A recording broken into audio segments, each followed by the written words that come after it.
தொடர்ந்து நெல்லை மாவட்டத்துல இந்த மாதிரியான கொலை சம்பவங்கள் அரங்கேறுதுன்னு நீங்க நினைக்கிறீங்க? இவங்களுக்குள்ள உள்ள அந்த ஆரம்ப கட்டத்திலேருந்து உள்ள பிரச்சனைகள் அதோடைய தொடர்ச்சிகள் இருக்கு. இன்னைக்கு நேற்றுக்கு உள்ள பகைக்காண்டி தீர்க்கப்பட்ட கொலைகள்ங்கிறது புதுசு. பழசுக்கு உள்ள பிரச்சனைகளுக்கு உள்ளது அப்படியே ஓடிக்கிட்டு தானே இருக்குன்னா பிஃபோர் ஒரு 50 வருஷத்துக்கு முன்னாடி உள்ளதுலேருந்து அப்படியே இழுத்துட்டு வந்தீங்கன்னா அதோட தொடர்ச்சி நீட்சி தான் இப்போதைக்கு. நெல்லையை பொறுத்தவரை 3 ஜாதியுமே கலெக்டரேட்ல ஒரு பீஸ் மீட்டிங் ஏற்பாடு பண்ணுங்க, எல்லா சாதி சங்க தலைவர்களையும் முதல்ல வர சொல்லுங்க. நீங்க சொல்ற மீட்டிங் வச்சா ஜாதியை வளர்த்து விடுற மாதிரி ஆயிராது? இல்ல தவறானது. இது வந்து நம்ம ஒரு 1 இயரா நான் பேசிட்டு இருக்கேன், எல்லா இடத்துலையும் ஒரு பீஸ் மீட்டிங் ஒன்று ஏற்பாடு பண்ணுங்க. அரசாங்கம் நினைச்சா அந்த கொலைகள் எல்லாம் தடுத்திருக்கலாமே சார். தொடர்ந்து நெல்லையில மட்டும் அதிகரிச்சுட்டே தானே போகுது. இப்போ பாத்தீங்க அப்படின்னா 2023 ஸ்டார்டிங்ல இருந்து டிசம்பர் 2024 எண்டு வரைக்கும் பாத்தீங்கன்னா 45 கொலைகள் நடந்திருக்கு. இந்த கொலையாளிகள்ல 30% ஆஃப் பீப்புள் சிறார்கள், 60 சிறார்கள் வழக்கில் இருக்கிறாங்கம்மா. இது எவ்வளவு பெரிய குடும்பமா இது? அப்ப நீங்க பீஸ் மீட்டிங் பண்ணாம எப்படிமா செய்ய முடியும்? தலைகள் ஆஃப் பண்ணாதானமா அடுத்த ஜெனரேஷன் ஆஃப் பண்ண முடியும். தண்டனை கடுமையாக்கப்படலன்ற ஒரு கேள்வி தொடர்ந்து அரசாங்கம் மேல வைக்கப்பட்டுட்டே வருதே சார். கடுமையான என்ன செய்யணும்? இதோட கடுமையான இது நான் ரொம்ப கடுமையான ஸ்பாட்ல தண்டனை கொடுக்கணும் அப்படின்ற மாதிரி அதெல்லாம் கொடுக்க முடியாது. அரபு நாடுகள்லாம் தண்டனை கடுமையாக்கப்படுது சார். குற்றம் நடக்காம இருக்கா? அரபு நாட்டுல கழுத்தை வெட்டுற மாதிரி வீடியோ வாட்ஸ்அப்ல பார்த்துட்டு சொல்றீங்க. குற்றம் நடக்காம இருக்கான்னு கேட்கிறேன். நடக்கதானே செய்யுது. இந்த அளவுக்கு அங்க இல்லையே. எல்லா நாட்டிலயும் குற்றம் நடக்குமா? குற்றம் இல்லாத நாடு எங்கம்மா இருக்கு? தஷ்வந்த் தூக்கு தண்டனைக்கு தான் வெயிட்டிங்ல இருக்கு. அதாவது ரேர் அண்ட் ரேர் கேஸுக்குன்னு சொல்லியிருக்காங்க. அரிதான வழக்குகளை மட்டும் தான் தூக்கு தண்டனை கொடுக்கணும். போனது வந்ததுக்கெல்லாம் எப்படி கொடுக்க முடியும்?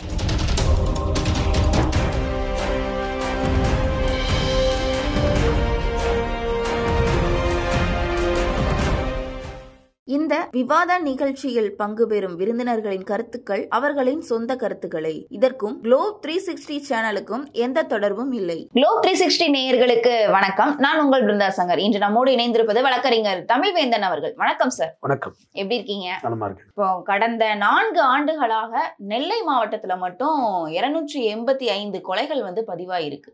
ஏன் தொடர்ந்து நெல்லை மாவட்டத்துல இந்த மாதிரியான கொலை சம்பவங்கள் அரங்கேறுதுன்னு நீங்க நினைக்கிறீங்க சார்? இல்ல இப்ப அந்த புதிய தலைமுறை சேனல்ல உள்ள ஒருத்தர் எடுத்த டேட்டா, மருது பாண்டியன் ஒருத்தர் எடுத்து கொடுத்த டேட்டா தான் இது. ஆர்டிஐல கேட்ட தகவல். இல்ல நெல்லை மாவட்டத்தில் நம்ம எல்லா இடத்துலயும் டேட்டா எடுத்தீங்கன்னா இருக்குதான் செய்யும்.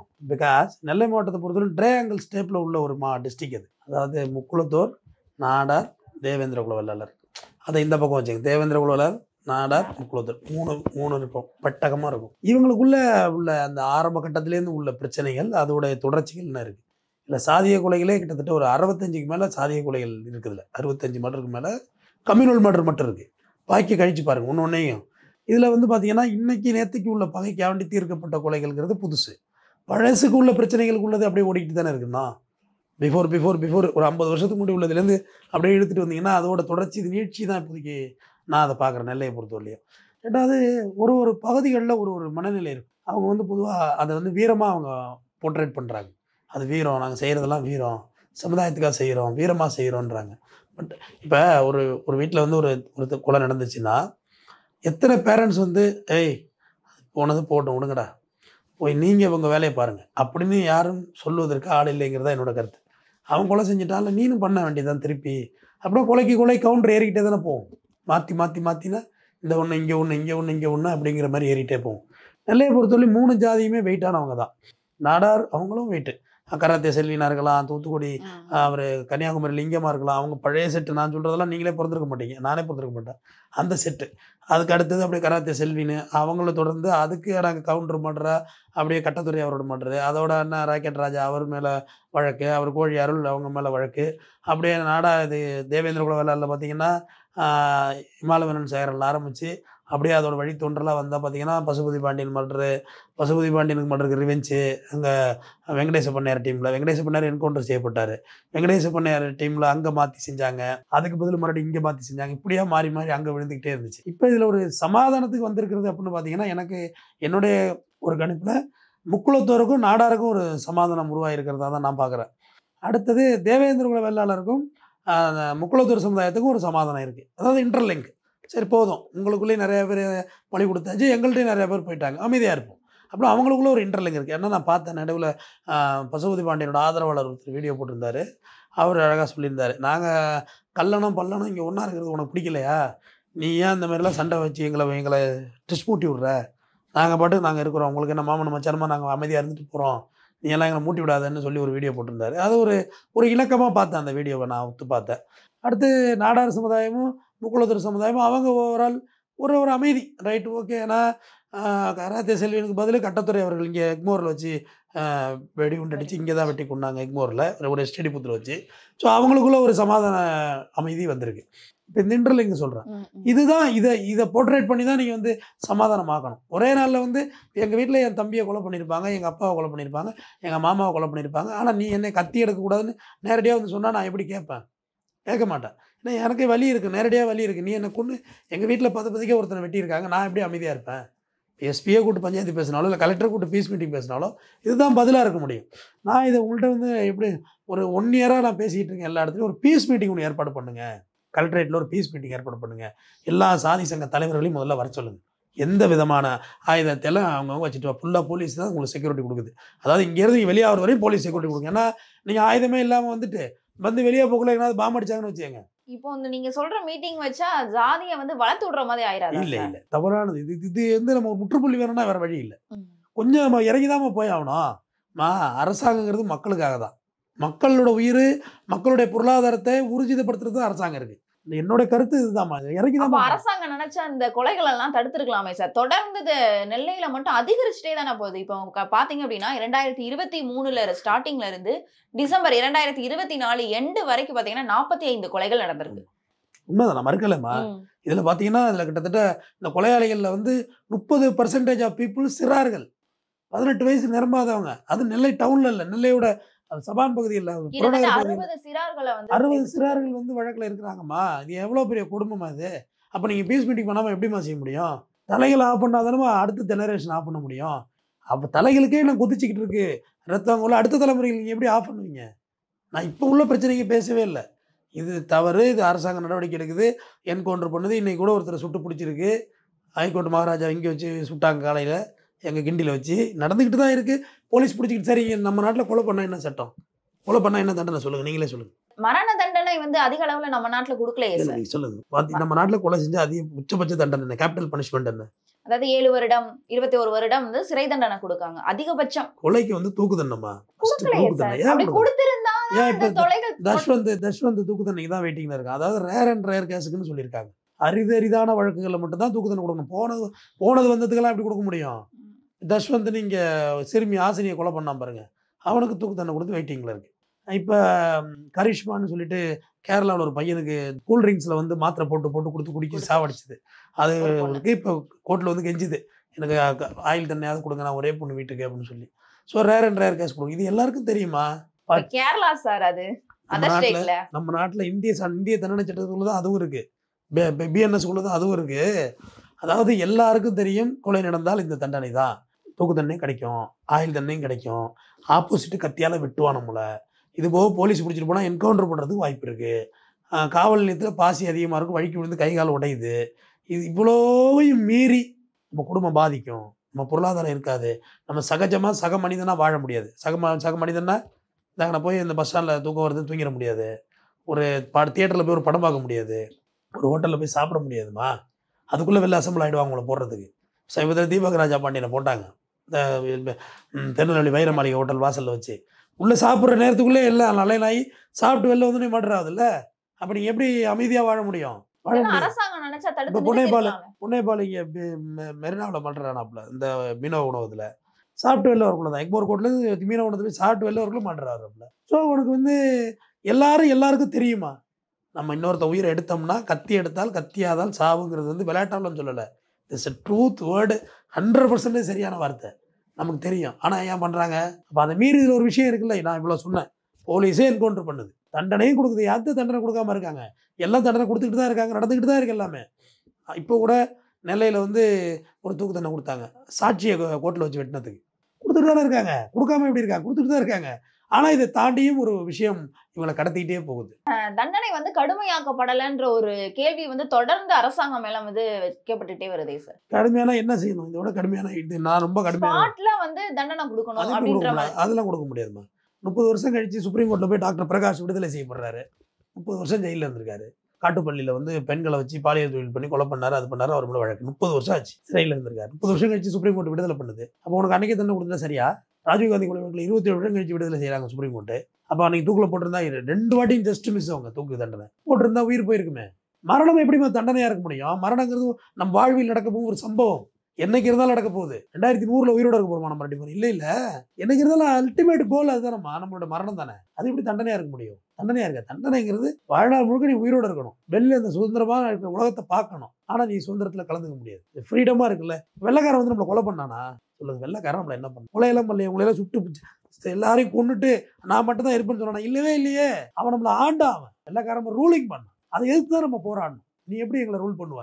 நாங்கள் வி ஆர் இந்தியன்ஸ், நாங்கள் ரூல் பண்ணிக்கிறோம்டா எங்களை. நீ எங்க இருந்து வந்து வணிகம் செய்ய வந்து நீ எப்படி எங்களை ரூல் பண்ணு தான் நம்ம கேள்வி கேட்டோம். அதுதான் நம்ம சுதந்திரம். அந்த சுதந்திரத்தை பார்க்காம நீ ஒன்று வைக்கணும், அதுதான் தண்டனை. ஆயுள் தண்டனையா, லைஃப் டைம் சிறையில் இரு, உனக்கு இந்த சுதந்திரம்லாம் கிடையாது. உலகத்தை பாரு, வெளில பாரு. நீ உள்ள இருப்ப உன் பொண்ணு கல்யாணம் நடக்கும், வெளில நடக்கும், உன் பிள்ளை கல்யாணம் நடக்கும். அதுதான் தண்டனை. முதல் விஷயம் அதுதான். இது வந்து இந்த உடனடியாக தண்டனை கொடுக்கணுங்கிறது வந்து அறியாமையில் பிதற்றுறது. அது ஒரு சரியான ஆப்ஷனேட்டான வார்த்தையை நிறைய பேர்கிட்ட பார்த்துட்டு எதை கேட்டாலும் இந்தியாவில் சரியில்லை, இந்தியாவில் சண்டை சரியில்லை. அரபு நாடுகள்லாம் தண்டனை கடுமையாக்கப்படுது சார். குற்றம் நடக்காம இருக்கா? குற்றம் நடக்காம இருக்கா? அரபு நாட்டில் கழுத்தை வெட்டுற மாதிரி வீடியோ வாட்ஸ்அப்ல பார்த்துட்டு நீங்க சொல்றீங்க. குற்றம் நடக்காம இருக்கான்னு கேட்குறேன். நடக்க தானே செய்யுது.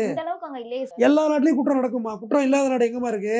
யூஎஸ்ஏல இருந்தா ஒருத்தன் பிஸ்டல் எடுத்துட்டு போய் சொல்றான் 7 பேர். பள்ளியோடத்து பையன் அப்பாவோட துப்பாக்கி எடுத்து போய் பள்ளியோடத்தை சொல்றான், சக மாணவனை சொல்றான். அது மாதிரி சுட்டுட்டு இருக்கானா? இவங்கிட்ட கத்தி இருக்கு, வெட்டுறான். அவன் துப்பாக்கி இருக்கு, சுடுறானே. நம்மளை விட அவன் டேஞ்சராவில் இருக்கான். நம்ம ஊர்ல சாத்தாங்குளத்துல பெனிக் ஜெயராஜா போலீஸ் அடிச்சு கொண்டான். இங்க சாத்தாங்குளத்துல அங்கேதான் ஒரு கருப்பினத்தவர் தொண்டையில அடி வச்சு மிரிச்சு கொண்டான். நம்ம போலீஸ்காரன் கெஞ்சிராரு அந்த கருப்பினத்தவர், ஆபீசர் கேனாட் பிரீத்னு விடலையே. எல்லா இடத்துலயும் எல்லாம் நடக்கதான் செய்யுது. எங்க நடக்கல? ட்ரம்ப்பை சுடலையா? ஏமா உலகத்திலே அதிக பாதுகாப்புல இருக்குது ட்ரம்ப் தான். டொனால்டு ட்ரம்ப் வேர்ல்டுலயே அமெரிக்க ஜனாதிபதி தான் அதிக பாதுகாப்பு. சுட்டானா சுடலையா? காது பிச்சுக்கிட்டு போச்சா இல்லையா? அவனை கூட்டு விசாரிக்க கூட உடனே சுட்டுட்டாங்க. இப்ப எதுக்கு அவனை சுட்டான்னு உங்களுக்கு தெரியுமா? அவனை சுட அனுப்புனதை யாரும் கண்டுபிடிச்சிங்களா? எப்படி சுட்டீங்க உடனே? அப்ப இதெல்லாம் கண்டுபிடிக்க முடியாது, இதே மாதிரிதான் தொடரும். கண்டுபிடிச்சிக்கிட்டு இருக்கிறது நம்ம நாடு, நம்ம நாட்டு போலீஸ், நம்ம நாட்டு சட்டத்திட்டம். Very clear and very noble profession நம்ம நாட்டில் இருக்குது சட்டம். ரொம்ப சுட்டா இல்லாம அவனை மடக்கி பிடிச்சி கைது பண்ணிருக்கணும்ல. யாருப்பா அவனை அனுப்புனது? ஏதோ அந்நிய நாட்டு உளவாளிகளா? நீ யார் தீவிரவாதியா? நீ யாரு முதல்ல அப்படின்னு கேட்டிருக்கணும்ல. டப்புன்னு சுட்டாங்க. இப்ப எப்படி தெரியும் உண்மை? அதுதான் நீங்க சொல்ற அந்த உடனடி இன்ஸ்டன்ட் ரெமெடி. ஒரு குற்றம், ஒரு கிரைம் நடந்திருக்குன்னா அந்த கிரைம் யாரு பண்ணாங்கிறத வந்து ஆராய்ச்சி அந்த ஆதி மூலத்தை போய் கண்டுபிடிச்சா மட்டும்தான் அந்த கிரைம் அடுத்த கிரைம் நடக்காம இருக்கும். அப்படி எப்படி சுட்டா அப்படி நடந்துகிட்டே. நீங்க சொல்றதெல்லாம் இப்ப பெரியவர்களுக்கு சரி, சிறார்கள் ஏன் தொடர்ந்து இந்த மாதிரியான செயல்களை செய்யறாங்கன்னு நீங்க நினைக்கிறீங்க? அதான் என்னோட பொறுத்தவரையிலும் சொல்லவா, ஒரு 20 வயசுல என்னகிட்ட இருந்த வேகம் 30 வயசுல இல்லை, 30 வயசுல இருந்த வேகம் 40 வயசுல இல்லை, 50 வயசுல அதுவும் இருக்காது, 60 வயசுல நம்ம இருப்போமோ இல்லையா அது அப்புறம் பார்த்துப்போம்.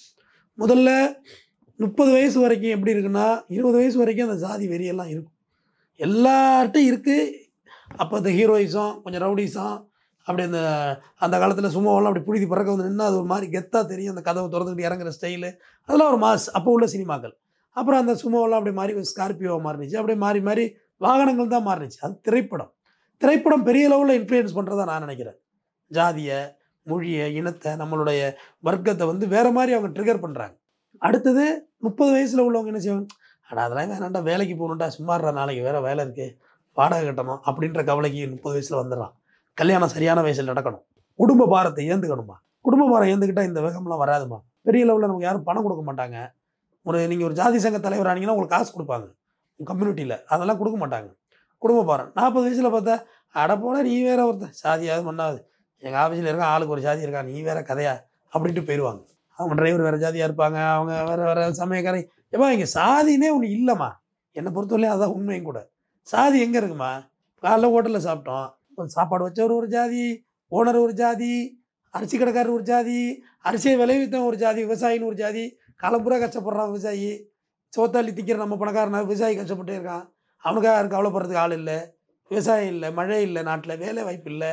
அப்போ சும்மா இருந்தால் ஆங்கிலத்தில் ஒரு பழம் ஐடியல் மைண்டு டெவில் பேரடைஸ்ன்னு சொல்லுவாங்க. சும்மா மூளை இருந்தால் பேயோட கூடாரம் ஆகிடுமா. ஆங்கில பழம் உண்மை அது. சில பேர் சொல்லுவாங்க தனிமையில் இருக்குது எனக்கு ரொம்ப பிடிக்குன்னு எழுதுவான், மகா வளைச்சி பைத்தியம் தானே தனியாக இருக்கும். மனிதன் வந்து சமூக விலங்கு, நீ 4-5 பேரோட சேர்ந்து இருந்தால் தான் நீ நல்லவனாகவே இருப்ப. சுவாமி விவேகானந்தர் கூட சொல்லுவார், நீ தனிமையில் இருக்கும்போது உன் எண்ணங்கள் என்னவாக இருக்கோ அதுதான் உன் வாழ்க்கையை தீர்மானிக்குன்னு சொல்லுவார். தனிமையில் இருந்து நல்ல புத்தி எங்கம்மா வந்திருக்கு? கெட்ட புத்தி தான் வரும். தனியாக இருக்கும் தான் சூசைட் பண்ணிப்பான், தனியாக இருக்கும் தான் கொலை பண்ணுவான். தனியெல்லாம் இருக்கக்கூடாது. அதுதான் கூட்டு குடும்பத்தை நம்ம டெவலப் பண்ணணும்னு சொல்கிறோம். தனி குடித்தனம் வந்த பிறகு தான் இவ்வளோ அஃபென்ஸ் வருது. உங்கள் பிள்ளை என்ன செய்கிறான்னு அப்பாவுக்கு தெரியல, அப்பா எங்கே போகிறான்னு நம்ம பிள்ளைக்கு தெரியல. அப்போ தப்பு நடக்க தானே செய்யும். தனிமையெல்லாம் இருக்கக்கூடாது. அது மாதிரிலாம் யாராவது இருந்தால் அவங்கள உடனடியாக நீங்கள் அவங்கள கண்காணிங்க, மருத்துவமனைக்கு அழைச்சிட்டு போங்க. சரிங்க சார். இன்னொரு விஷயம் சொன்னீங்க, திரைப்படங்கள்ல வர்றது வந்து சின்ன பிள்ளைங்களுக்கு ஒரு முன்னுதாரணமா இருக்கு அப்படின்னு சொல்றீங்க. திரைப்படங்கள்ல பல நல்ல விஷயங்களும் சொல்றாங்களே சார், ஏன் அதெல்லாம் வந்து அவங்க எடுத்துக்க மாட்டேங்கிறாங்களா? சில படம் என்ன நல்ல விஷயங்கள் சொல்கிறாங்க. சின்ன பிள்ளைங்களே லவ் பண்ண வைக்கிறானுங்க, தப்பு இல்லையா அது? 18 வயசு கீழே உள்ளவங்கள வேலை செய்யக்கூடாது. நம்ம நாட்டு சட்டம் லேபர் ஆக்ட் சொல்லுது. 18 வயசு கீழே வந்து அவங்க சினிமாவில் நடிக்கிறது வேலை இல்லையா? அது சம்பளம் ஆகிட்டு தான் நடிக்கிறாங்க. அப்போ இந்த லேபர் ஆக்ட் அவங்க மேலே பாஞ்சிருக்கணும்ல. எப்படா குழந்தைங்க நடிக்க வச்சாங்க? ஓடுறான், இங்கு நாய், குதிரை, மாடு துன்புறுத்தப்படவில்லை. ஃபஸ்ட்டு வரி குழந்தைகள் நடிக்க வச்சிருக்கேன். அப்படா துன்புறுத்தல் தானே அது? குழந்தைக்கு நடிப்பு வருமா? திருப்பி திருப்பி சொல்லி கொடுத்து வெயிலில் வச்சு நடிக்க வச்சிருக்கில்ல சார். அது ஒரு ஆர்டிஸ்டா பாருங்க, ஒரு கலையா பாருங்க. எதுமா கலை? பரதநாட்டியம் ஆடு கலை, கரகாட்டம் ஆடு கலை, குச்சிப்புடி ஆடு, ஒயிலாட்டம் ஆடு கலை, பாட்டு பாடு கலை. அந்த போர்வையில அவங்க நடிக்க வைக்கிறாங்க. கலைக்கு எதுமா விலை? பரதநாட்டியம் ஆடுறீங்களா ஸ்கூலில் ஃபர்ஸ்ட் ப்ரைஸ் என்ன கொடுப்பாங்க? ஒரு ஷீல்டு ஒன்று கொடுப்பாங்க, கரெக்டாக? ஒரு சர்டிஃபிகேட் கொடுப்பாங்க. 1 லட்ச ரூபா பணம் கொடுக்குறாங்களா? ஆனால் இங்கே சம்பளம் கொடுக்குறாங்களே. ஜூனியர் ஆர்டிஸ்டோட அம்மாவுக்கு கேரவன் கொடுக்குறானுங்க. சின்ன பிள்ளை நடிக்கிறது இல்லைம்மா, அதோட அம்மாவுக்கு கேரவன், அவங்க அப்பாவுக்கு ஜூஸு. இந்த பிள்ளை வெயிலில் நடிச்சிட்டு இருக்கு. அப்போ தப்பு இல்லையா அது? இது ஒரு முரணா படவே இல்லையா? எனக்கு முரணா படுது இதெல்லாம். இந்த இதை வந்து மக்கள் தானே ஊக்குவிக்கிறாங்க, அதனால தானே அவங்க தொடர்ந்து இந்த மாதிரியான பாருங்க. நம்ம ரொம்ப சாமானிய மக்களை கொண்ட நாடு நம்ம நாடு. நம்ம போன்ற எளிய மனிதர்கள் பெரிய லெவலில் நமக்கு எதுவுமே தெரியாதுமா. நம்மனா எல்லாம் தெரிஞ்ச மாதிரி பதத்திக்கிட்டு இருக்கோம், எதுவுமே தெரியாது நமக்கு. சினிமா வந்து இன்ஃப்ளூயன்ஸ் பண்ணுதுமா. சின்ன வயசுலேயே கொலை பண்ணுற மாதிரி. இப்போ நந்தான்னு ஒரு படம் வச்சுக்கோ, சின்ன வயசுலேயே அவங்க அப்பாவை கொலை பண்ணுற மாதிரி போர்ட்ரேட் பண்ணுறீங்க. படம் நல்ல படம், பாலா தெரியும், அது கொடுங்க, நமக்கு தெரிஞ்ச நண்பர் தான். ஆனாலும் படம் எப்படி இருந்துச்சுங்கிறது தான் இங்கே விஷயம். சின்ன பிள்ளை இந்த மாசு, நம்ம கெத்து, ஜாதி, ஃபைட் பண்ணுறது, இதெல்லாம் வந்து இந்த இன்ஸ்டாகிராமு, இந்த ரீல்ஸ், இதெல்லாம் வந்து இன்னும் ட்ராய் அதை கண்டுக்கவே மாட்டுது. இப்படி ஒரு பிரச்சனை இருக்குதே அவனுக்கு தெரியுதா என்னன்னு தெரியல ட்ராய்க்கு. அதெல்லாம் தான் இன்ஃப்ளூயன்ஸ் பண்ணுதும்மா. ஒரே பிஜிஎம் பாட்டு ஒன்றும் இல்லைம்மா. நான் பார்த்தேன் இப்போ ரீசெண்டாக. ஃபஸ்ட்டு பார்த்தா ஒரு இதுக்குள்ளே வந்து ஒரு மதிலுக்குள்ளே போட்டு மகன்னு வெட்டுறாங்க. 2 பசங்க வெட்டுறானுங்க. முடிஞ்சு போச்சா? அடுத்த ஷாட்டு அப்படியே கோர்ட்டுக்கு போகிறான், நல்லா சிரிச்சுக்கிட்டு கையை காட்டிட்டு போகிறான். அடுத்த ஷாட்டு அந்த கோண்டு வண்டி ஏற்றிட்டு போவாங்கள்ல, எச்ராஜா கூட இப்போ சொன்னார், நாய் ஏற்றுற வண்டி, நீ ஏற வண்டி தான், வேறு என்ன பண்ணுறது? நாய் ஏற்றுற வண்டி எவ்வளோ ஆணவமான பேச்சு பாருங்கள். நாய் ஏற்றுற வண்டி, நான் ஏற மாட்டேன் அப்படின்னாருல, அந்த வண்டியில் போனார். அடுத்த ஃப்ரேம் பார்த்தா அந்த பையனை போட்டு மகன்னு 4 பேர் வெட்டிகிட்டு இருக்காங்க. அப்போ இது எப்படி உங்களுக்கு தெரியுது இந்த முரண்? ஏமா ஒரு தாதா, ஒரு ரவுடி, ஒரு கேங்ஸ்டர் அப்படின்னா ஆஃப்டர் 40 இயர்ஸ் வர்றதாம்மா அந்த லீடர்ஷிப்புக்கான தகுதி. 40 வயசுக்கு மேலே வருது பாரு, அப்போ தான் அந்த நிதானம் இருக்கும். எது நல்லது கெட்டது ஒரு நியாயம் சொன்னால் கேட்கணும். நானும் நிறைய பேரோட ஜேர்னி பண்ணியிருக்கேம்மா. எல்லோரும் இப்படி தங்களோட உயிரை அற்பமாக யாரும் தூக்கி எறிஞ்சிட்டு போகிறவங்களே கிடையாது. ரொம்ப நான் பார்த்த பெரிய மனிதர்கள்லாம் ரொம்ப மரியாதையாகவும் கண்ணியமாகவும் நடந்துக்குவாங்க. பெண் வழித்தவர்கள் இல்லாத கேங்ஸ்டர் எனக்கு 1000 பேர் தெரியும். அவங்க வந்து அது மாதிரிலாம் இருக்க மாட்டாங்க. குடிக்க மாட்டாங்க. குடிக்காதவங்களே நிறைய பேர் தெரியும் எனக்கு. குடிக்க மாட்டாங்க, யாரையும் தப்பாக பேச மாட்டாங்க. அவங்கள பார்த்தா இப்படி அவங்களுக்குள்ள இப்படி ஒரு ஹிஸ்ட்ரி இருக்குன்னே தெரியாது. காரணம் எல்லாமே பிஃபோர் பட்டுட்டு அந்த ஒரு நடுநிலைக்கு வந்துடுவாங்க. அதெல்லாம் வேண்டாம், கொஞ்சம் வைண்ட் அப் பண்ணி வாழுவோம் அப்படின்னு. ஆனால் இந்த பசங்க அப்படி இல்லையம்மா. களவையும் கற்றுமரன்ற மாதிரி சொல்கிறீங்க. அதுவே தப்பான பழமொழி தான். களவு என்றால் திருட்டு, கற்றுனா பொய், திருட்டையும் பொய்யும் வாழ்க்கையில் மறந்துடுன்னு அர்த்தம். ஆனால் இங்கே அப்படியே உள்ட்டா, களவையும் கற்று தண்ணி அடிக்க உள்ள எல்லாம் கற்றுட்டு மறந்து சொல்லிட்டு காட்டுறேன். நமக்கு தேவைக்கு மாற்றுறது தானே எல்லாத்தையும், பழமொழியை புதுமொழி ஆக்கிறது தானே வேலை. ஸோ இந்த பசங்களை பாதிக்கிறது தான் ரொம்ப கஷ்டமாக இருக்குது. இப்போ 40 வயசுக்கு மேலே உள்ளவங்களாம் ஆஃப் ஆகிட்டாங்கம்மா. அந்த ஜாதி இதெல்லாம் தூக்கி பிடிக்கலை. அவங்க வெளில போய் செட்டில் ஆகிட்டாங்க, வெளியூரில் போய் செட்டில் ஆகிட்டாங்க. எல்லாருமே இருக்க முடியல. நானும் இங்கே எவ்வளோ பேரை பார்த்துட்டேன். தென் மாவட்டத்துலேருந்து இங்கே வந்து நம்ம ஆஃபீஸ்லேயே இருக்காங்க. அவங்களாம் அங்கே வாழ வழி இல்லாமலாம் இங்கே வரல. அவங்க பெற்றோர்கள் அனுமதிக்கவே இல்லை. நீ போயிடு, இங்கே இருக்காது, நீ சம்பாரித்து வீட்டுக்கெல்லாம் அனுப்பவே வேண்டாம், அங்கே இரு. ஏன்னா இங்கே இருந்தால் பிரச்சனை ஏதாவது பண்ணிவிடுவாங்க. இது எவ்வளோ பெரிய கொடுமை தெரியுமா? சொந்த ஊரில் அகதிகள் ஆகுறது. வெள்ளிக்கிழமை போய் இறங்கினோடனே 2 நாள் வீட்டில் வச்சுருந்து எங்கேயும் விடாமல் கூடவே அம்மா அப்பா நின்று சோறு தண்ணி ஆக்கி கொடுத்து பஸ் ஏற்றி வச்சு அனுப்பிச்சி விட்றது. அங்கே இருந்தால் ஏதாவது ஒரு பிரச்சனை ஆகிடும். இவங்களே சொல்கிறாங்களே, ஏதாவது ஒன்று சொல்லுவாங்க, நானும் ஒன்று சொல்லுவோம், சண்டை ஆகிடும். அப்படியே ஒரு இடத்துல வந்து ஊர் பேர் கேட்க வேண்டாம், நெல்லையில் ராமநாதபுரத்தில் இந்த கம்யூனிட்டியில் அந்த கம்யூனிட்டியில் ஒருத்தவங்க கொலை நடந்திருக்கு 1 இயருக்கு முன்னாடி. அது பதில் அந்த கம்யூனிட்டியில் வந்து ஒரு ஆட்டோக்காரர், எந்த அப்புறாடி எந்த விதமான ஆட்டிடியூடும் கிடையாத ஒரு ஆட்டோக்காரர், அவன் 8 மணி வேலையை முடிச்சுட்டு நிறுத்திட்டு யூரின் பாஸ் பண்ண போயிருக்காரு. அவரை விழுந்து வெட்டி கொள்கிறாங்க. கணக்கு சரியாக போச்சு. இது எப்படி நியாயம்? அது இந்த பசங்கள் லைஃப் அப்படி தான். அதோடு தான் அவங்க வீட்டில் அப்படி ரொம்ப கேர்ஃபுல்லாக இருந்து அனுப்பிச்சி விட்றாங்க. இவனுக்கு பிரச்சனையே பண்ணாலும் பிரச்சனை தேடி வருன்றாங்க. நமக்கு கேட்கவே பயமாக இருக்குது. என்ன இருந்தால் தான் பிரச்சனை வரணும், இல்லைண்ணா அதெல்லாம் வந்துடும், நாங்கள் போனால் ஏதாச்சும் ஆளுக்கு ஒன்று சொல்லுவாங்கண்ணா, சண்டை ஆகிடுண்ணே அப்படின்றாங்க. அப்போ அந்த ஜாதிய உணர்வுகளை மேனிகுலேட் பண்ணிக்கிட்டே இருந்தால் எப்படி ஓயும்? சாதிங்கிறதுலாம் ஒன்றும் இல்லைங்கிறத முதல்ல நம்ம ஒத்துக்கணும், எல்லாரும் ஏற்றுக்கணும். சாதி பெருமை யார் பேசினாலும் தப்புங்கிறது என்னோட கருத்து. யாரும் பேசக்கூடாது, எந்த சாதிக்காரனும் பெருமை பேசக்கூடாது. நீங்கள் பட்டியலினத்து சமுதாயத்தில் பெருமை பேசினாலும் தப்பு தான். யார் பேசினாலும் தப்புன்னு நான் சொல்கிறேன். அந்த கருத்தை யாருமே பேச மாட்டீங்களே. யார் பேசினாலும் தப்பு தான், பேசக்கூடாதுமா. நீங்க சொல்ற மாதிரி எல்லா தலைவர்களும் சொல்லிட்டாங்கன்னா இந்த இடத்துல பிரச்சனையே இருந்திருக்காது இல்லையா? ஏமா, சாதி பெருமையை பேசிய எல்லா கட்சிகளும் பாருங்க, ஓட்டு வாங்க உள்ள சாதியை வேற மாதிரி உள்டான்ஸா மாத்துறாங்க. ஓகேவா? இப்போ வந்து தமிழ்நாட்டிலே அதிக அம்பேத்கர் சிலையை திறந்தது யாரு? பாட்டாளி மக்கள் கட்சி. ராமதாஸ் தான் திறந்தாரு. அதோட பொதுச் செயலாளர் பட்டியலின சமுதாயம் வச்சிருக்காங்க. ஆனா இன்னமும் ஷெட்யூல் காஸ்டுக்கும் பாட்டாளி மக்கள் கட்சிக்கும் அப்படின்னு ஒரு கட்டமைப்பை சொல்றாங்க. யார் சொன்னது இந்த கட்டமைப்பை? இதை மறுத்து எல்லா தலைவர்களும் பேசிட்டாங்க. பூவை மூர்த்தியோட பிரதரும் பேசிட்டாரு, மறைந்த படுகொலை செய்யப்பட்ட ஆம்சாங்க அதை சொல்லிட்டாரு. 40% ஷெட்யூல் காஸ்ட் ஓட்டு இருக்கு செய்யூரில், 39% ஓட்டு இருக்கு பாட்டாளி வன்னியர்கிட்ட இருக்கு, கும்மிடிப்பூண்டியில் அப்படின்னு சொல்லி ஒரு விளக்கம் சொல்றாரு. இப்போ 2 பேரும் யார் சேர விடாம பார்த்துக்கிறது? எந்த கட்டமைப்பு இங்கே பார்க்குது? அதை நீங்கள் ஒன்று விட்டுருக்க நோக்கணும்ல. தேவேந்திர குல வேளாளர் வந்து தென் மாவட்டத்தில் பட்டியலினத்துக்கு வெளில போகணும்னு போராடிட்டு இருக்காங்க. நாங்கள் ஏன் பட்டியலினா?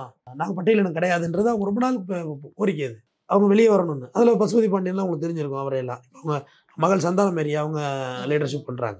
அதை நீங்கள் பார்க்கணும்ல. அவங்க வெளியில் வரணும்னு சொல்கிறவங்கள எதுக்கு நீங்கள் அதிலே வச்சுருக்கீங்க? மெஜாரிட்டி ஆஃப் பீப்புள்ஸ் வெளில வரணும்னு கேட்டால் நாங்கள் வேளாண் குடிகள், நாங்கள்லாம் வசதியாக இருக்கோம், எங்களுக்கெல்லாம் தேவையில்லைன்றாங்க. அதுலேருந்து வெளில வரணும்னு சொல்கிறவங்களை உடனும்ல. சாதிய கட்டமைப்பு இந்த பொலிட்டிக்கல் மற்றும் எல்லாமே இறுக்கி பார்த்துக்கிட்டே இருக்குமா? யார் இங்கே பாருங்க, நான் செத்தனா அது எங்கள் வீட்டுக்கு தான் வழி. வேலைக்கு பார்க்குறவங்களுக்குலாம் வழி கிடையாது. எல்லாம் அவங்கவுங்க வேலையை பார்த்துட்டு போயிட்டு இருப்பாங்க. அதுதான் எல்லாருக்கும். அதுதான். நீ சமுதாயத்துக்காக கொலை பண்ணாலும் சரி, சாதிக்காக கொலை பண்ணாலும் சரி, மதத்துக்காக கொலை பண்ணாலும் சரி, மொழிக்காக கொலை பண்ணாலும் சரி, காதலுக்காக கொலை பண்ணாலும் சரி, எல்லாம் தப்பு தானே. லாஸ் அவங்க வீட்டுக்கு இல்லை. எல்லாம் மணிமணியாக இருக்காங்க பசங்க, வாழ வேண்டிய வயசெல்லாம். இப்போ நெல்லை மாவட்டத்தில் அதிகப்படியான மக்கள் என்ன சொல்றாங்க அப்படின்னா, நான் ஒரு கம்யூனிட்டியை சேர்ந்தவன், அவன் வெட்டு வாங்குறவங்க ஒரு கம்யூனிட்டியை சேர்ந்தவங்க, நான் அவங்க வெட்டுற என்னதான் நீங்க தப்பு சொல்றீங்க, ஆனா வெட்டு வாங்குறவன் என்ன பண்றான்றத நீங்க நோட்டிஃபை பண்ண மாட்டேங்கிங்க, அதை ஆராய மாட்டேங்கிங்க, என்னதான் தப்பு சொல்லி என்னதான் வந்து எப்படி அதுக்கு அடுத்து இது பண்ணலான்றத இது பண்றீங்கன்ற மாதிரியான கருத்தை வந்து தொடர்ந்து நெல்லை மாவட்ட மக்கள்கள்லாம் வந்து முன்வைக்கிறாங்களே. இது எப்படி பாக்குறது? சரி, இது நீங்க கேட்ட கேள்வி வந்து ஒரு சென்சிட்டிவான கேள்வி. அது முடிஞ்ச அளவு திரட்டி பதில சொல்றேன். நுட்பமான கேள்வியானது. என்னைய வெட்டிட்டீங்க, நான் இறந்தேட்டேன், சட்டம் என்ன சொல்லுதோ அதுபடி அவனுக்கு தண்டனை கொடுக்கட்டும்னு சொல்லி எங்கள் வீட்டில் உள்ளவங்க ஒதுங்கிட்டாங்கன்னா ரெவென்யூ மர்டர் இருக்குமா இருக்காது?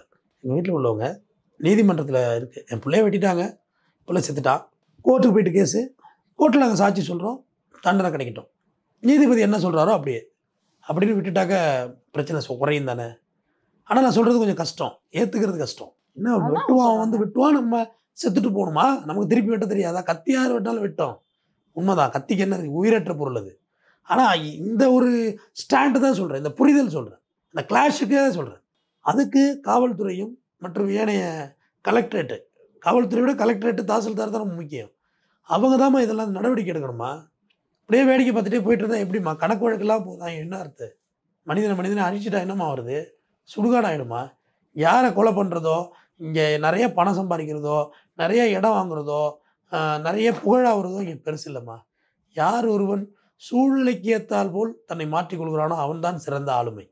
ஆளுமைங்கிறது நான் 100 கோடி சம்பாரிச்சிட்டேன், நான் 1000 கோடி இடம் வச்சுருக்கேன், 10 கார் வச்சுருக்கேன், ரோல்ஸ் ராய்ஸ் வச்சுருக்கேன், வேறு ஏதாவது சொல்லு, BMW ஆடி ஏதோ வச்சுருக்கேன், ஷாப்பிங் காம்ப்ளெக்ஸ் 2 தேட்டர் வச்சுருக்கேன், இன்னொன்று வச்சுங்க. இல்லை சாதியில் நான் தான் பெரியவன், இல்லை சாதியில் நான் தான் ரொம்ப கீழானவன், எப்படி ஒன்றுமோ வச்சுங்க. அது நீங்கள் எந்த பக்கத்துக்கு வேணுமோ வச்சுங்க. அந்த பக்கத்தில் இருந்து சூழ்நிலைக்கு ஏற்ற மாதிரி ஒரு ஹேண்டில் பண்ணுறான் பார்த்தியா, அவன் தான் சிறந்த ஆளுமை. இந்த சூழல் எப்படியோ அந்த சூழலுக்கு ஏற்ற மாதிரி வரணும். சமத்துவமற்ற சமுதாய கட்டமைப்பில் இங்கே நடுநிலை என்பதே கிடையாது. நடுநிலை என்பது ஃபேக், அப்படி ஒரு விஷயமே கிடையாது. யார் வல்னரபிள் செக்ஸோ, யார் பாதிக்கப்பட்டவனோ அவன் பக்கம்தான் நீ நிற்கணும்.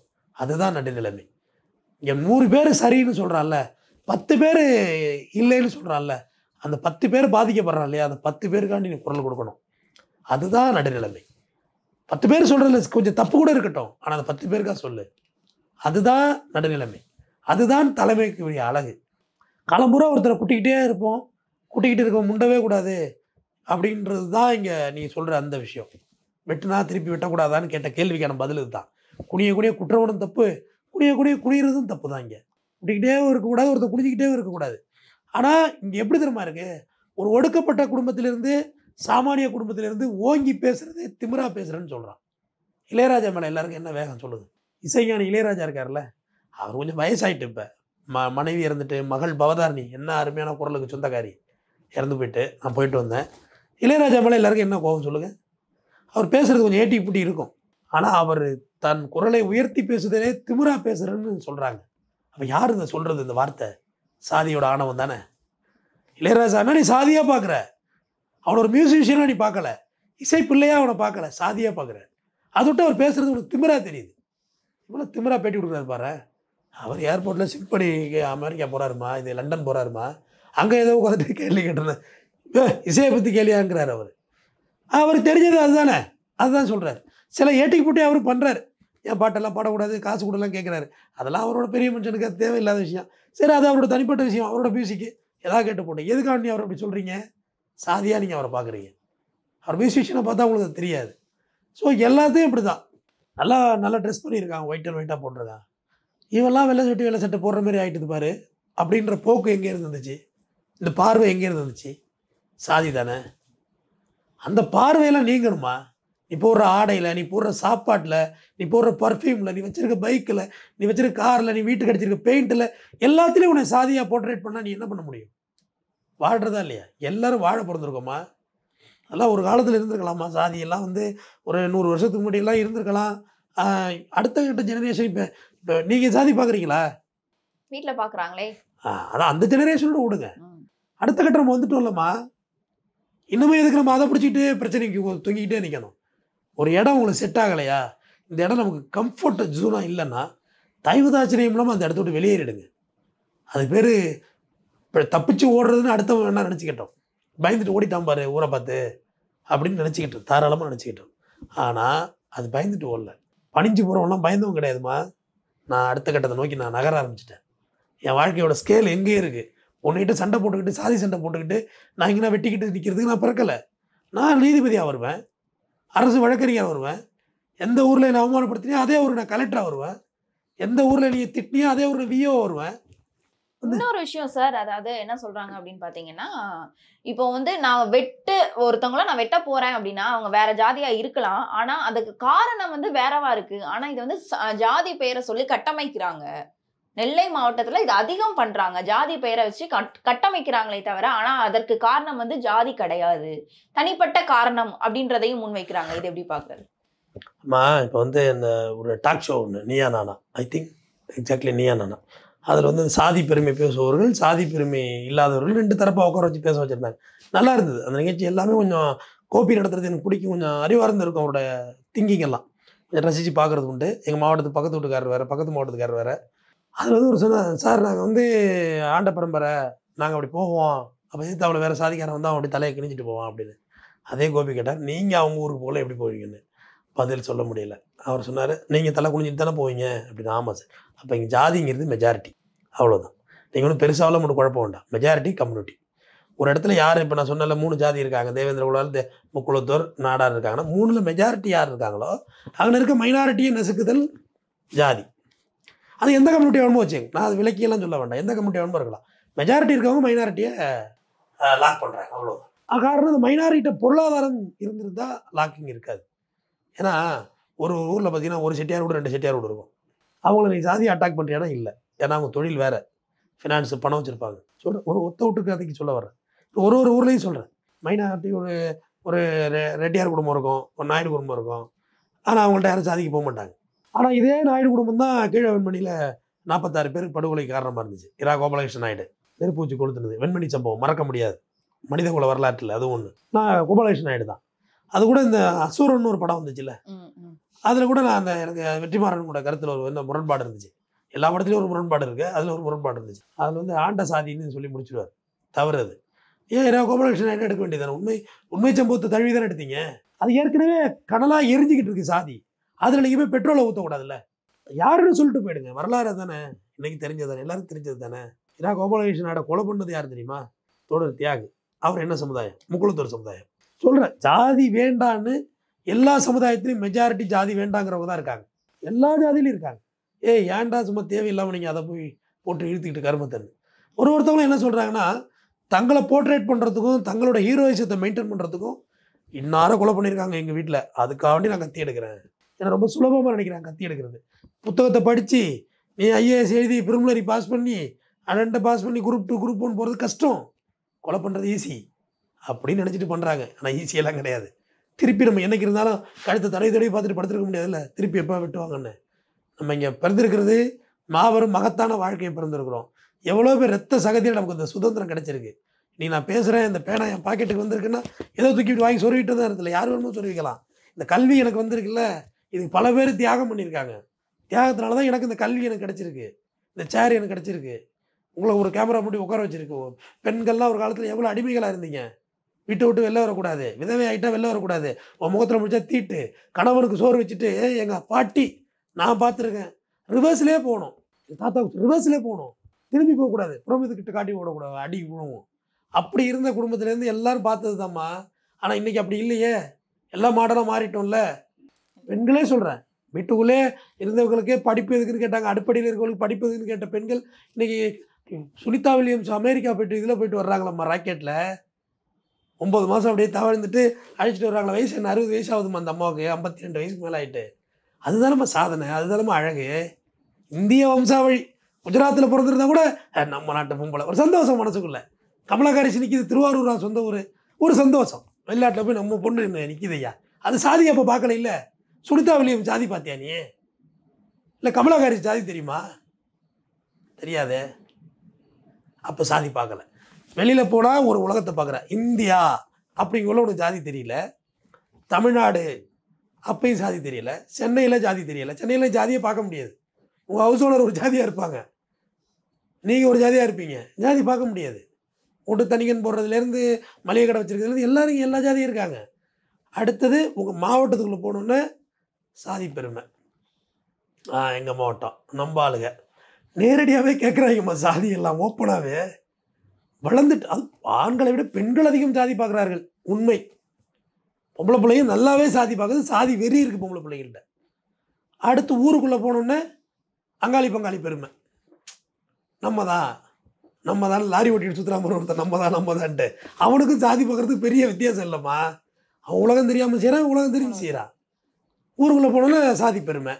சரிங்க சார், இப்போ நெல்லை மாவட்டத்தில் நடந்த கொலைகளுக்கு, அதிகப்படியான கொலைகளுக்கு தண்டனை கிடைத்திருக்குன்னு நினைக்கிறீங்களா? பனிஷ்மெண்ட் கொடுத்துட்டு தான் இருக்காங்க. பனிஷ்மெண்ட்லாம் கொடுக்காம இல்லை, ஆனால் நிறையா இருக்குது. ரேஷியோ நிறைய ஆகிட்டு. திட்டுனாக்க ஒரு கேஸ் குறைந்தபட்சம் கோர்ட்டுக்கு சார்ஜ் ஃப்ரேம் பண்ணி அந்த விட்னஸ் கொண்டு வரதுக்கு 4 வருஷம் கூட ஆகிடுது. பண்ண முடியல. கோர்ட்டோட வேலைப்பளு அதிகமாக இருக்குது. கேஸுக்கு சாட்சி வரணும், ஃப்ரேம் பண்ணணும், இன்ஸ்பெக்டருக்கு நேரம் இருக்கணும், சார்ஜ் ஷீட் போடுறது, நிறைய வேலைகள் இருக்குது. கொண்டு வர முடியும். அதுக்குள்ளேயே அவங்க இறந்துடுறாங்க. கஷ்டப்பட்டு இவங்களுக்குலாம் எழுதணுமா, அதுக்குள்ளே அங்கிட்டு மல்ற ஆகிட்டு அப்புறம் இப்போ கதையை முடிஞ்சு போச்சு, அந்த பக்கம் எழுதுப்பா அப்படின்றது விட்டு அந்த மாதிரி இருக்கிறதா தான் நான் பார்க்குறேன். நெல்லை மாவட்டம் இல்லைம்மா, இப்போ மதுரை எல்லாமே சிவிலைஸ்ட் ஆகிட்டு, அந்த பழைய பிரச்சனையெல்லாம் இல்லை. பழைய ரவுடிகளுக்குள்ளே உள்ள மோதல்கள் நடக்குது. அங்கிட்ட ஸ்ரீவில்லிபுத்தூரெல்லாம் ஜாதி பிரச்சனைலாம் இல்லை, அதெல்லாம் ஆஃப் ஆகிட்டு. கன்னியாகுமரியெல்லாம் ஆஃப் ஆகிட்டு. இந்த பக்கம் புதுக்கோட்டை, தஞ்சாவூர் இந்த பக்கம்லாம் ஆஃப் தான். இந்த பக்கம் சேலம், அப்படியே தருமபுரி இதெல்லாமே ஆஃப் தான். கிருஷ்ணகிரி எல்லாமே ஆஃப் தான். அந்த பக்கம் கூட ஆஃப் தான். டோட்டலாகவே எல்லாமே நெருங்கி வந்துட்டு. இன்னும் ஒரு 3 மாவட்டங்கள். தூத்துக்குடியுமே எனக்கு தெரிஞ்சு ஆஃப் ஆகிட்டு. ஏன்னா அங்கே நிறைய பிளான்ட் உப்பள வேலைவாய்ப்பு மீன் தொழில் நிறைய அதிகரிச்சிட்டு. ஸோ அங்கேயும் அந்த பிரச்சனைகள் குறைய ஆரம்பிச்சுட்டு தான் நான் பார்க்குறேன். அடுத்தது ராமநாதபுரம் மாவட்டம் ஆரம்பத்தில் ரொம்ப ட்ரபிளாக இருந்துச்சு. இப்போ கொஞ்சம் சைலண்ட் ஆகிட்டு. அதாவது அவங்கவுங்க வேலைக்கு போக ஆரம்பிச்சுட்டாங்க. நிறையா மீன் தொழில்கள்லாம் பிஸ்னஸ் பிக்கப் ஆரம்பிச்சுட்டு, எக்ஸ்போர்ட் நிறைய ஆகிட்டு. வெளிநாட்டுக்கு போகிறது, வெளிநாட்டை நோக்கி பயணிக்க ஆரம்பிச்சிட்டாங்க. பொருளாதாரம் முக்கியங்கிற மனநிலை. பொருளாதாரம் முக்கியம் தோன்ற வரைக்கும் இந்த பிரச்சனையை ஒழிக்கவே முடியாதுமா. காசு தான் நம்மளை இயக்கும். பணம் இருந்தால் நம்ம வெயிட்டு, இல்லைன்னா நம்ம வெத்து தான் முடிவெடுக்கணும். அதுதான் பெருமை அடையாளமாகும். படிப்பை பற்றியான விஷயங்களை கொண்டு போய் சேர்க்கணும். பள்ளிக்கூடத்துலேருந்தே அதை டியூன் பண்ணணுமா. பள்ளிக்கூடத்தில் தனியாகவே ஒரு மனவள கல்வி மாதிரி மோட்டிவேஷனாக மாணவர்களுக்கு சொல்லிக் கொடுக்கணும். வாழ்க்கையில் எங்கெங்கே இருக்குது உயரம் அப்படின்னு சொல்லிக் கொடுக்கணும். அதை யாரும் தவற விடுறாங்க. திருநெல்வேலி இன்னமும் நீங்கள் சொல்கிற மாதிரி பிரச்சனையாக தான் இருக்குது, மறுக்கிறதுல. அதான் உண்மையும் கூட. கொஞ்சம் குழப்பமாக தான் இருக்குது. இன்னொரு முக்கியமான விஷயமா பார்த்தோம் அப்படின்னா, இது திமுக ஆட்சிக்கு வந்ததற்கு பின்பு தான் கொலைகள் அதிகரிச்சிருக்கு அப்படின்னு சொல்கிறாங்களே, இது உண்மையா? அப்படிலாம் சொல்ல முடியாதுமா. திமுக அதாவது எல்லா ஆட்சியிலையும் எல்லாம் நடந்திருக்கு. டேட்டா 2000 நீங்கள் 4 வருஷத்து டேட்டாவை எடுத்து இதில் வெளியிட்டிருக்காங்க. 10 வருஷத்து டேட்டா எடுக்கிறோம்ல, 4 வருஷத்துக்குள்ளே பிரச்சனை 4 வருஷத்துக்குள்ளே கொலை பண்ணிட்டாங்களா? 4 வருஷத்துல அதிகரிச்சிருக்குன்னு தானே சார் சொல்றாங்க. இப்ப ஒரு வருடத்திலேயே 45 கொலைகள் வந்து பதிவாயிருக்குல்ல, அததானே வந்து அவங்க திரும்ப திரும்ப மென்ஷன் 4 பண்றாங்க. வருஷத்துல எல்லாம் தான் அதிகரிச்சிருக்கு. மக்கள் தொகை அதிகரிச்சிருக்கு, விலைவாசி அதிகரிச்சிருக்கு, எல்லாமே வளர்ந்துக்கிட்டே தானே போகுதுங்க. அதிகரிச்சுட்டே தான் கடந்த ஆண்டோட இந்த ஆண்டு வெப்பநிலையே அதிகரிச்சு, டெம்பரேச்சரே அதிகமாயிட்டு இந்த வருஷம். மழை அதிகமாக பெய்ய ஆரம்பிச்சிட்டு எல்லாம் மாறிக்கிட்டு தான் இருக்கும். ஏமா இன்னைக்கு பிரச்சனை இன்னைக்கே கொலை பண்ணிட்டாங்களா? எல்லாம் ஒரு 10-20 வருஷத்து பிரச்சனைமா நடந்துக்கிட்டே தான் வருது. ஹேப்பண்டாக போயிட்டே தான் இருக்குது. ஆக்சிடென்ட் மாரி தான். ரோடு நல்லா பெரிய ரோடாக போட்டாச்சு, வாகனங்கள்லாம் இம்போர்ட்டட் வாகனமாக இருக்குது. ஆக்சிடென்ட் நடக்காமல் இருக்கா? நடந்துகிட்டு தான் இருக்குது. அதுபோல் இது நடந்துக்கிட்டு இருக்கா, இது நடக்கக்கூடாது, தவிர்க்கப்படணும். ஆக்சிடெண்ட்டை குறைக்கிறதுக்கு எவ்வளோ அரசாங்கம் மெனக்கெடுது, எவ்வளோ டிராஃபிக் ரூலை கொண்டு வர்றாங்க. அதுமாதிரி இதுக்கும் நிறைய ரூல்லாம் கொண்டு வந்து இதை அடக்கணும். பேச்சுவார்த்தை நடத்துறதுங்கிறது என்னோட ரொம்ப நாள் கோரிக்கைம்மா. நீங்கள் அப்படியே விட்டா எப்படிம்மா? அதுக்கு ஒரு சமாதான முடிவு கொண்டு வாங்கம்மா. உலகத்திலே பெரிய தானம் சமாதானம் தான்மா. தானத்திலே சிறந்த தானம் சமாதானம் தான். மன்னிக்கிறதை விட ஒரு பெரிய விஷயம் இந்த உலகத்தில் என்ன இருக்குது? எவ்வளோ பெரிய குற்றமாக இருக்கட்டும், மன்னிச்சு பாருங்களேன், ரொம்ப அழகாக இருக்கும் அது. அதை விட ஒரு சிறந்த பண்பு எதுவுமே இல்லைங்கிறது என்னுடைய கேரக்டர். மனித மாண்பிலே உயர்ந்தது. இன்னா செய்தாரை ஒருத்தல் அவர் நாண நன்மையை செய்து விடல். உனக்கு எவ்வளோ பெரிய துன்பத்தையே ஒருத்தன் செஞ்சாலும் அவன் வெட்கப்படுற மாதிரி அவனுக்கு ஒரு நன்மையை செய்து விடு. அவன் வெட்கப்படுற மாதிரி வள்ளுவன் சொன்னது. வள்ளுவருடைய முடிக்கிறார். நன்றி. கண்டிப்பா பல விஷயங்களை வந்து தெளிவா சொன்னீங்க. இன்னொரு முக்கியமான விஷயம், நீங்க சொன்ன மாதிரி பேச்சுவார்த்தை நடக்குதா அப்படின்றத கண்டிப்பா நம்ம பொறுத்திருந்து பார்ப்போம். பல விவரங்களை தெளிவாக எடுத்துரைத்தீங்க. நன்றி.